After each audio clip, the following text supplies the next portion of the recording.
Hi, and welcome to the second part of my video series about cutting. This is a follow-up to the first video where I'm going a bit more in depth and answering some of your questions and also sharing some of my experiences that I didn't in the previous video, as well as doing my attempt of answering some of your comments or shared experiences as well.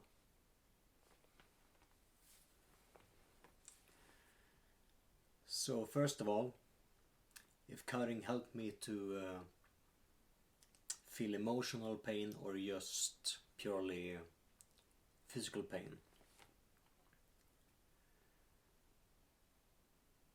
that's never really been a reason for me to do any cutting to make a connection between those two.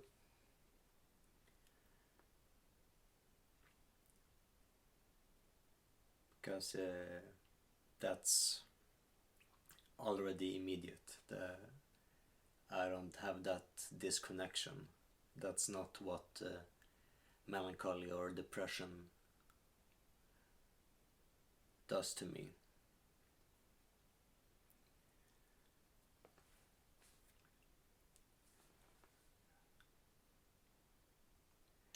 But it has definitely, in some instances, helped me to find a way of coping with a situation. And to that extent, sure, it acts like a channeling manifestation that directs itself towards its goal, and the goal is already there, but you need to start that journey to find it. And over the years, of course, I found those paths through meditation.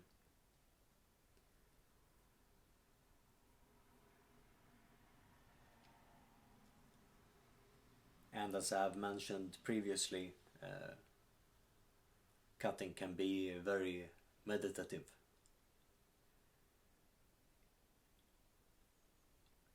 Because you can connect it to so many things. But I like to point out that I think it's more healthy as a long-term strategy to find other solutions, to find those paths and your way to the different goals that you may need to achieve in your life. But of course, this video is specific, that it's about taking that path. It doesn't endorse it, but it is what it is, or it was what it was.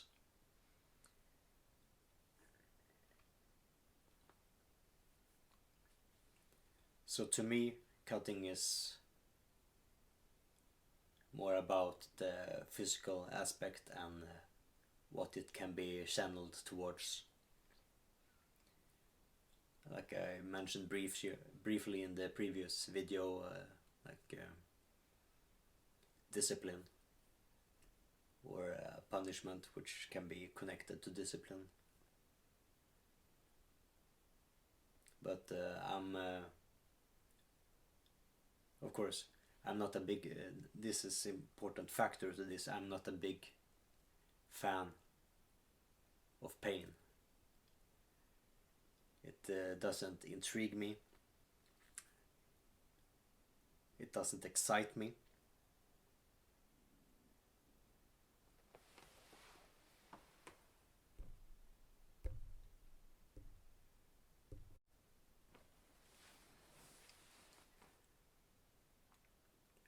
So I'm, at least fortunately for me, less prone to get into the abuse or self-abuse aspect of cutting, because I don't find relief or pleasure in it. It just puts even more bigger emphasis on my pre-existing emptiness, and the pain enforces and strengthens that.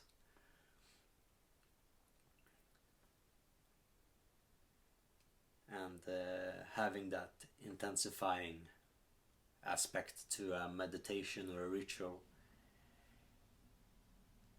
can be very useful when it comes to practicing some form or degree of art or magic, whatever you want to call it. That's a whole discussion by itself, of course.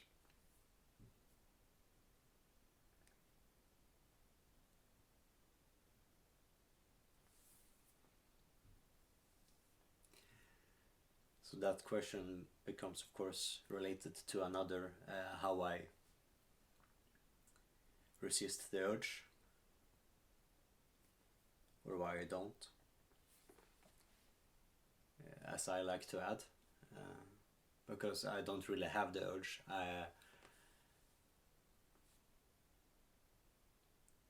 The pain is aspect and factor of it that can detract me from doing it. But like many things in life, if you have a goal that you need to reach through a certain path, it's a way to reach it, and I've taken that path many times anyway. And it has been a way of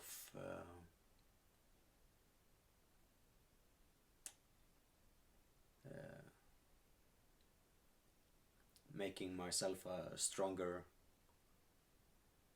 more stubborn person. And being stubborn has been counterproductive for me many times, and still is in my life, because the stubbornness for me is very connected to my Asperger's, and I easily get locked in different loops that I need to break myself out of. And I think that can easily be a part where urge to cut or punish myself could come into play if I didn't have the fortitude to resist it. Because it's very easy, if you're increasingly hard on yourself or others or the world or anything, it's easy to find reasons to hurt yourself.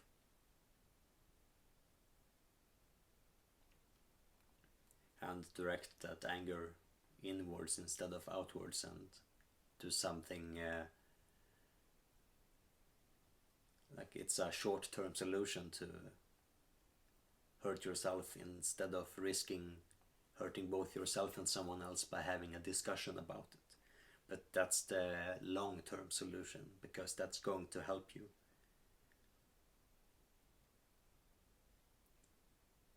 And most likely help you to avoid getting into a similar situation, or resist those paths that took you to having or feeling that urge.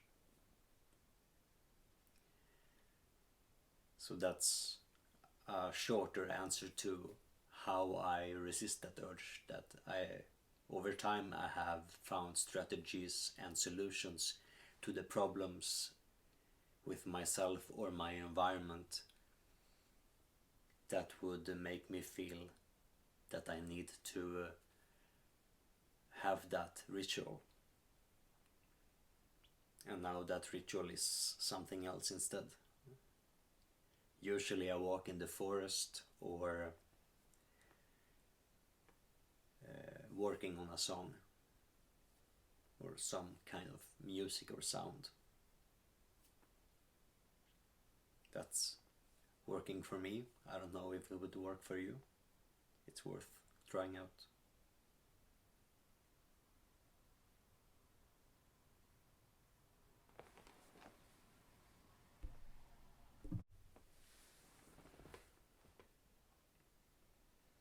I like to connect that to the next comments or questions, which are the destructive or creative aspect of cutting, because with me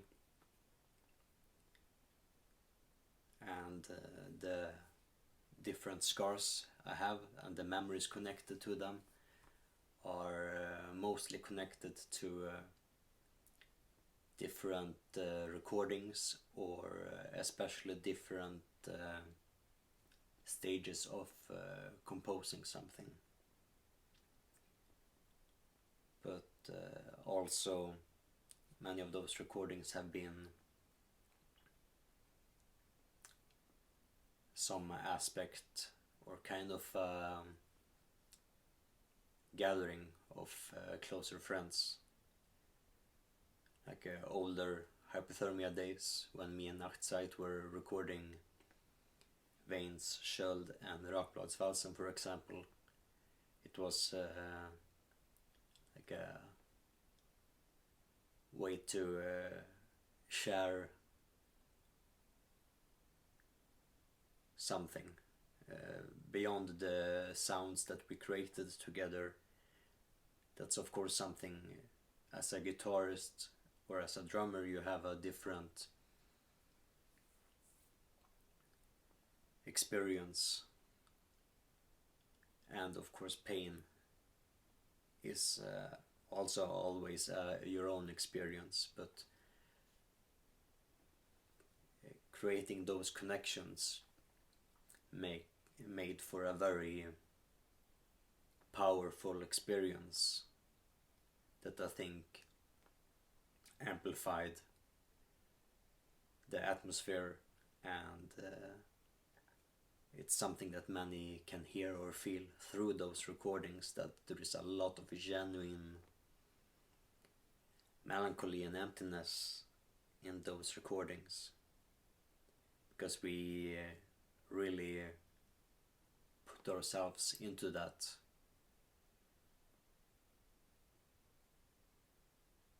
By letting a part of ourselves flow out of ourselves, not only in sound but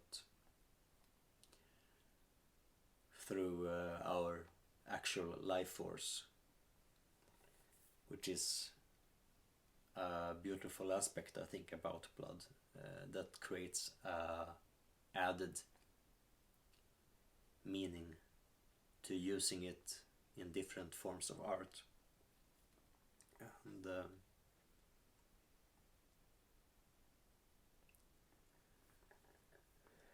everything bleeds in some way.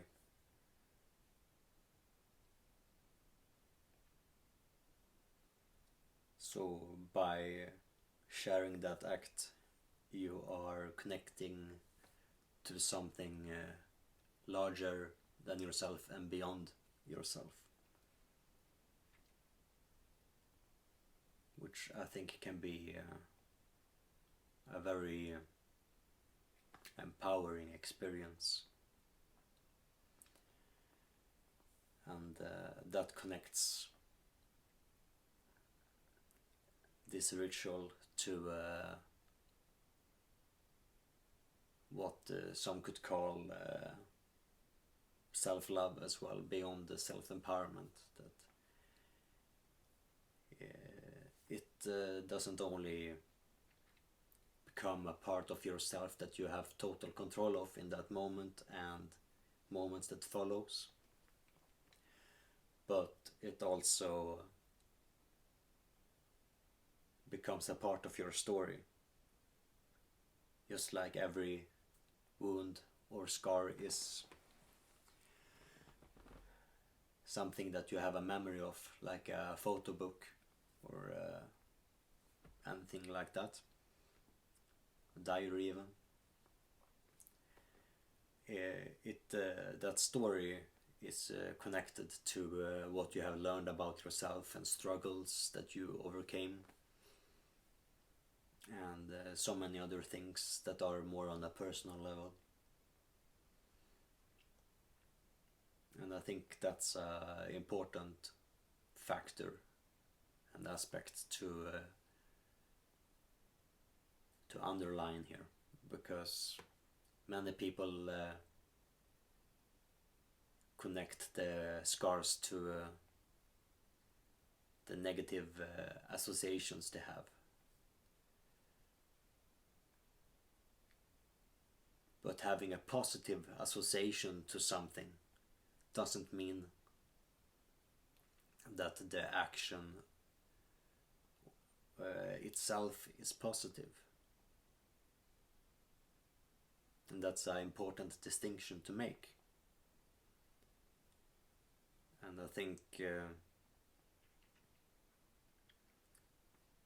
it's very counterproductive of people to assume something based on their own opinion about something that they often don't even have an own experience of. Or even if you have your own experience of cutting or some kind of physical pain, that doesn't make it into the experience of another. And especially in my younger years, that's an experience I often had when meeting different people and talking to them about my scars or the act of cutting itself.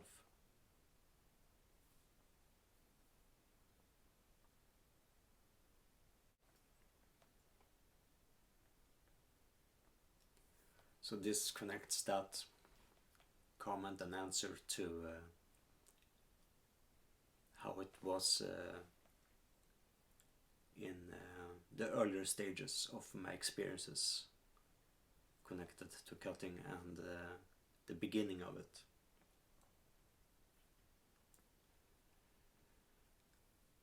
Which for me was mostly just like meditation itself, or learning a new instruments. It has a connection to that. The interaction between sharp objects and different parts of my body that feels different things or become vehicles of different kinds of pain and emotions in different seasons, depending on what part of my body was damaged by this action. And that's something that I found interesting and intriguing when I was younger, because it taught me a lot about limitations or the lack of them,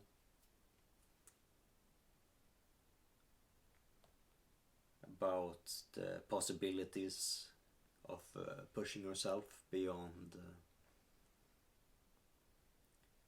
what you thought would be possible.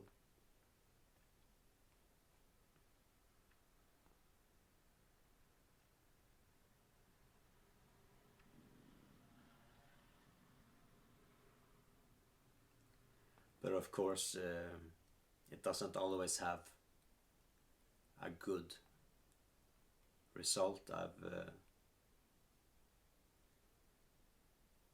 I've been pretty careless a couple of times, like I'm mentioning in the pulver feature of Life Lover, for example. And there's been other times when I have challenged my own mortality, but 20 years later, or at least concerning those times when I was most careless, was between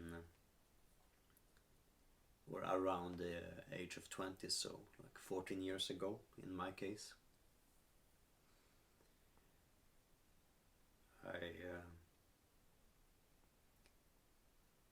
I'm against materialism, so the way that was a part of my reality back then was that I definitely didn't value my own body, and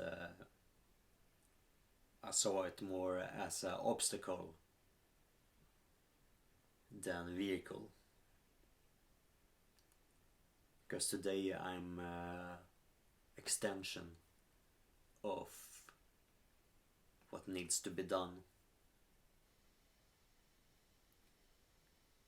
which in my case is connected to my different projects that over the years have evolved into something that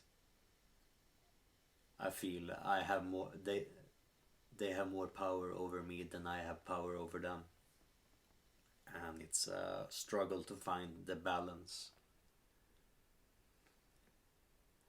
and that's something that I'm learning over the years. But 14 years ago I had not come to that conclusion, and my body was not connected in the same way to the spiritual aspects, and for me to be able to reach that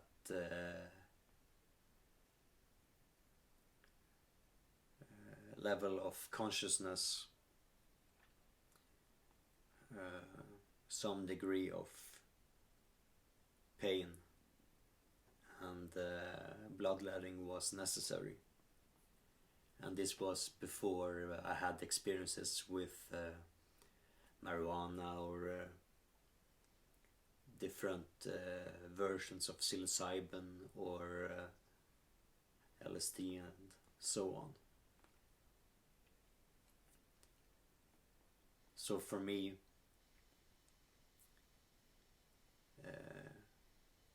pain and meditation through bloodletting, that ritual was very psychedelic.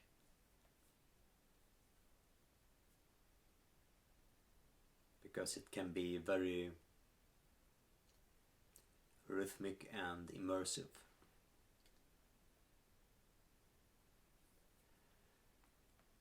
And that's what I learned from being so careless with my own self.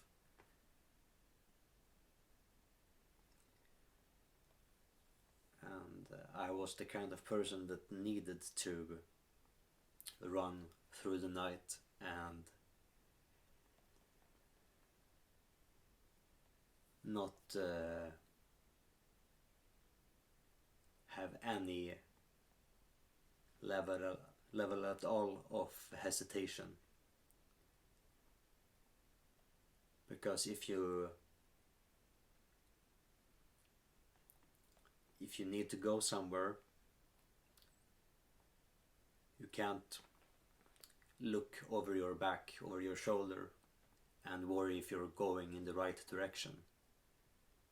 If you hesitate about if you're walking in the right direction, in many cases it's wiser to sit still and have another kind of journey instead. Maybe listen to an album or read a book, for example. Or a video or podcast or something like that, for that matter. Because if you have hesitations, you will be distracted from learning what that journey is trying to teach you, because you're going this way. That's why you're walking that way. So you shouldn't be looking that way.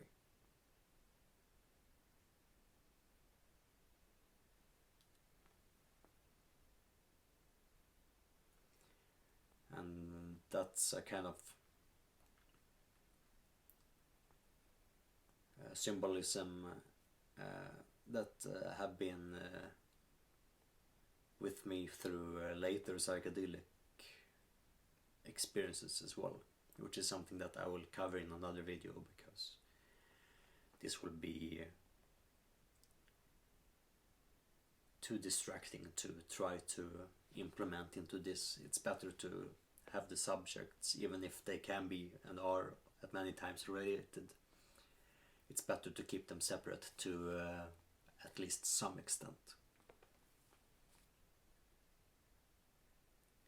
Because then I can keep myself from rambling too much, and I can also try to isolate the subjects of your comments or questions to easier continue making the next parts of these different videos and subjects of discussion.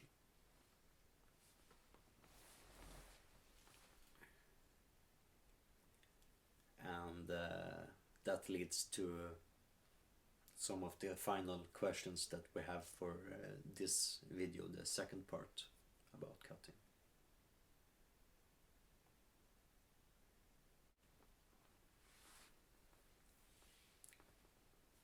So, what does blood mean to me?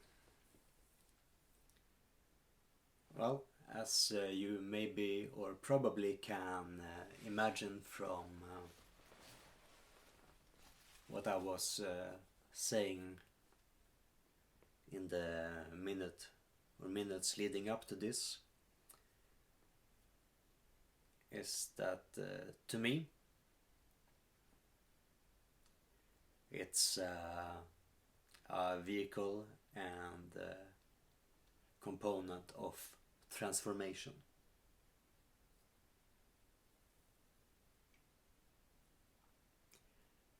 For myself,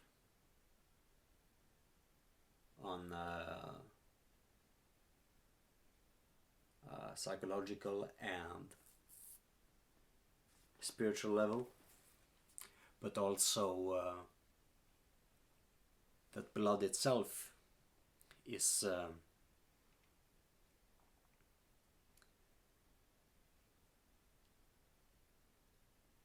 by and through itself something that transforms. Like when you paint with it, that's a very important part for me. It has especially been the last decade, when I have really immersed myself into the science and chemistry behind it.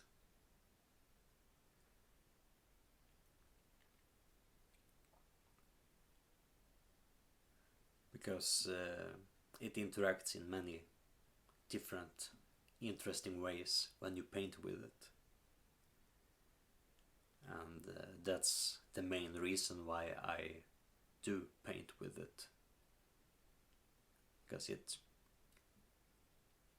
has connections to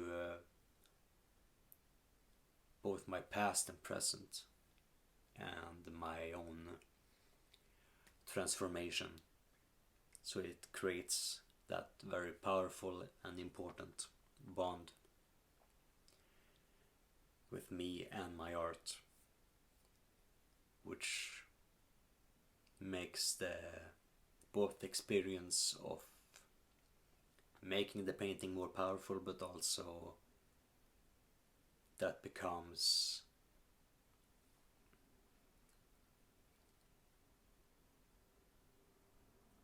a part of the art itself, which then can be experienced and valued by others to a much greater extent, I believe.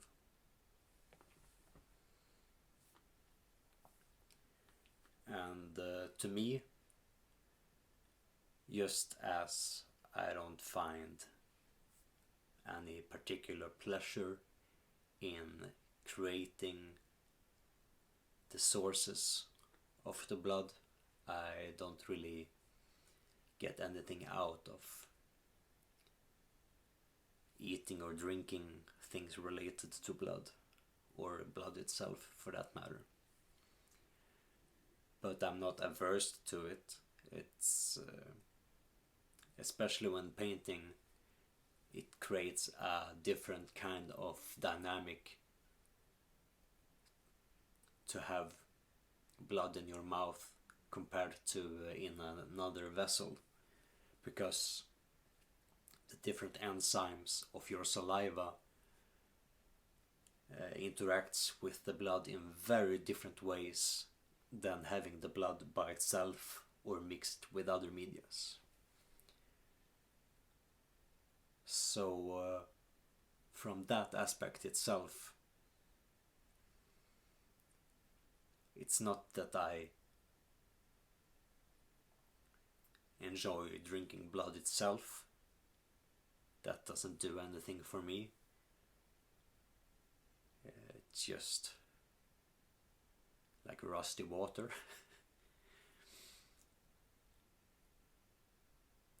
But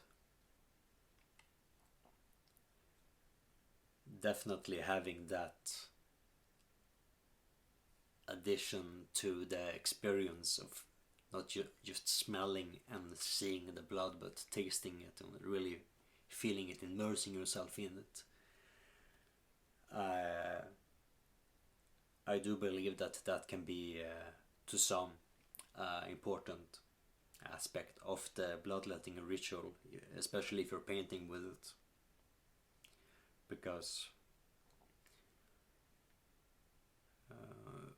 blood and saliva is much more interesting than blood by itself.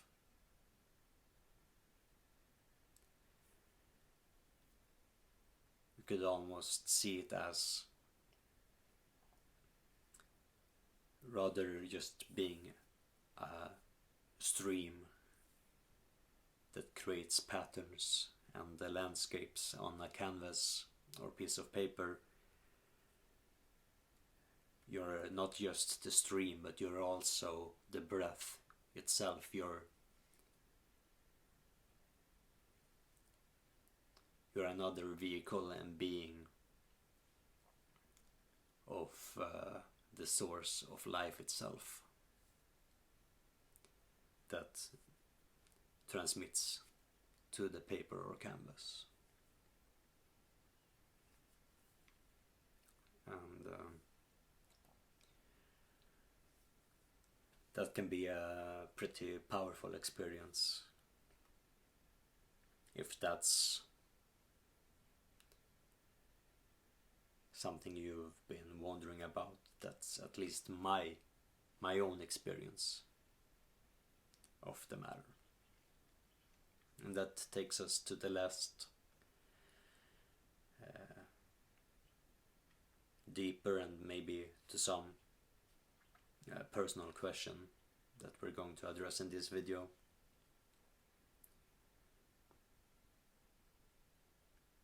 And that's about love and relationships.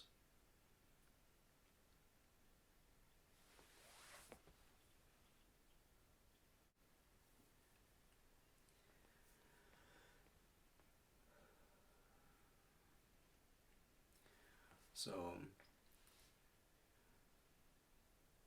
from my own experience, my cutting has not really affected my relationships, at least with some kind of partner or friendship.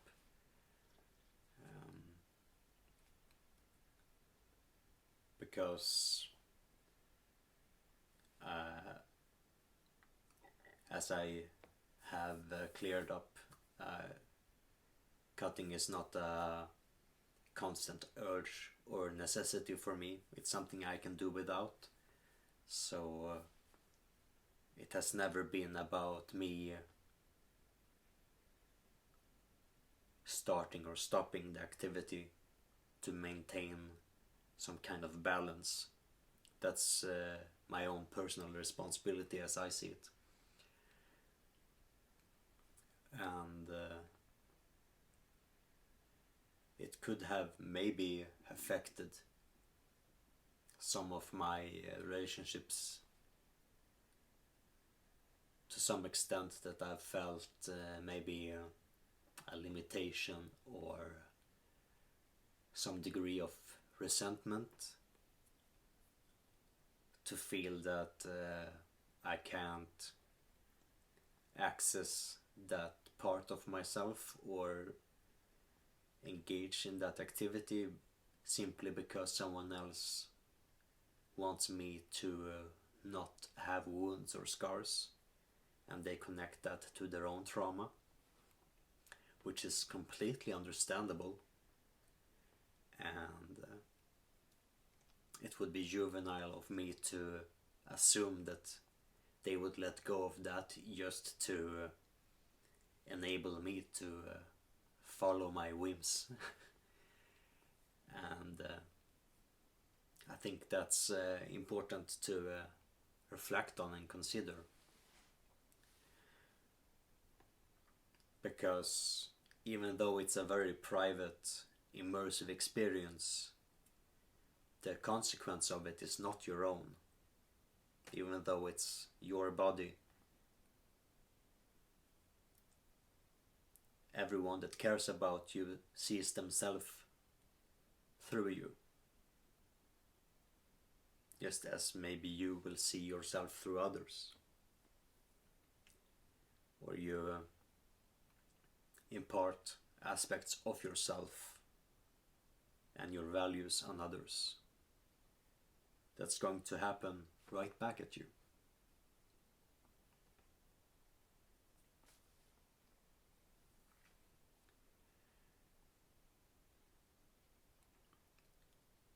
And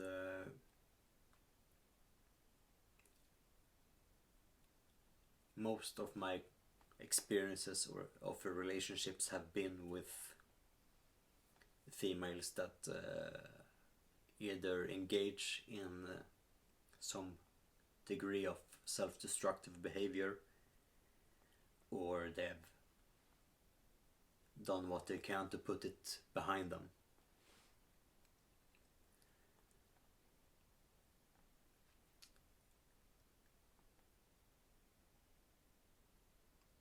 So I can, to some extent,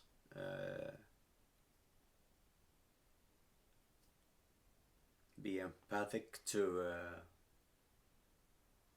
both positions in this kind of relationship or engagement.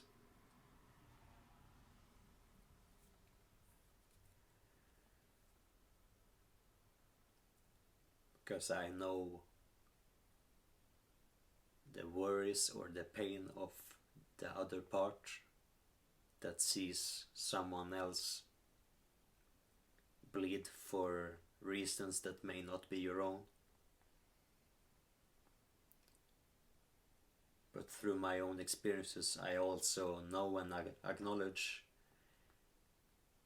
what importance it has had upon my progress as an individual. And that's why I like to emphasize that it's not the only way to make that progress. It was the way that I did it. But you should remember, while you're engaging in that behavior, when someone else questions that behavior or calls you out on it, if they consider it to have more negative than positive aspects, you should have a serious conversation about it. Because I never ended a relationship or been broken up with due to something related to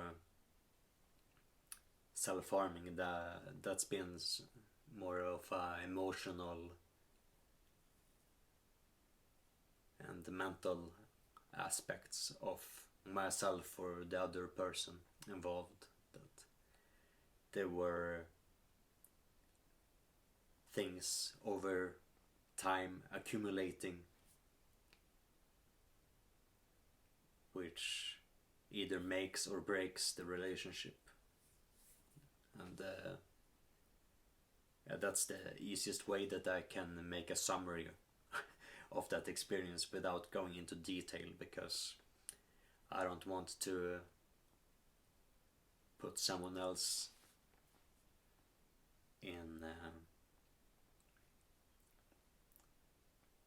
into this. That's irrelevant, just as they are irrelevant in most cases to me today.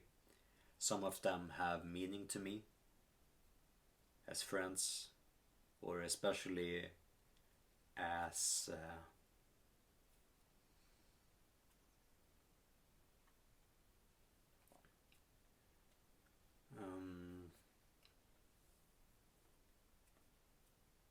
like a ignition of something.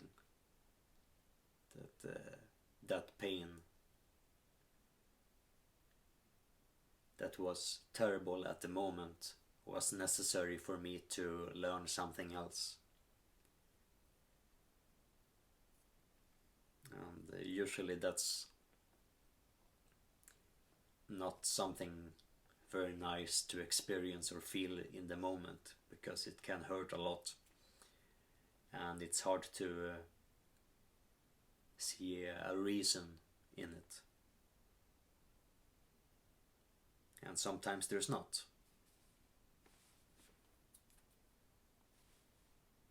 Some situations are simply terrible on their own merits, and there is nothing else to it.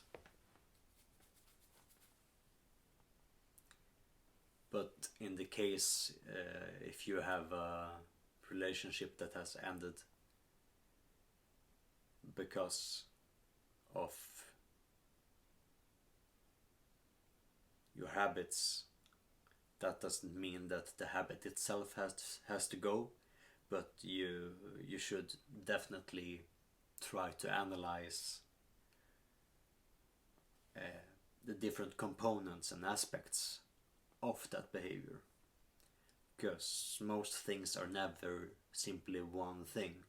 It's a multitude of things connected and interwoven in different ways, depending on who you are as a person and what you do in your life as a individual or partner, employee, and so on.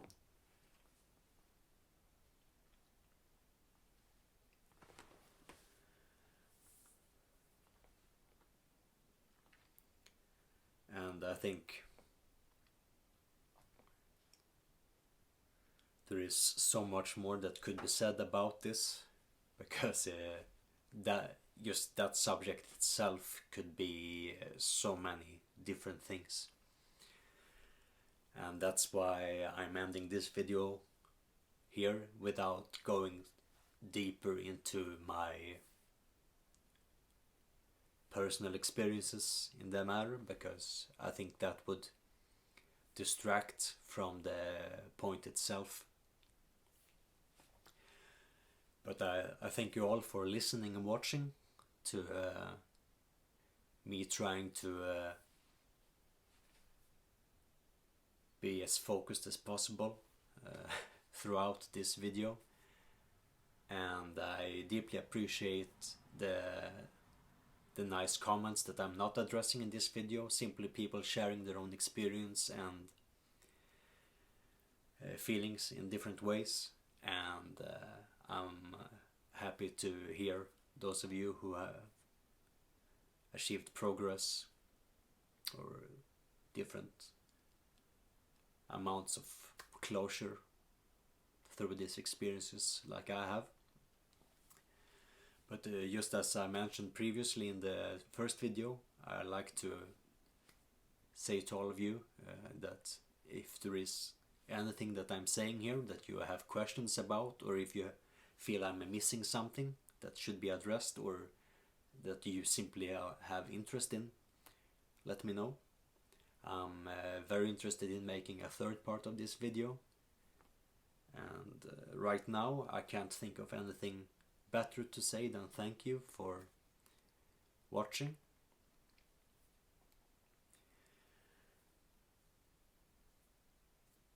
And take care. See you next time. And as always, any thoughts are more than welcome in the comments below.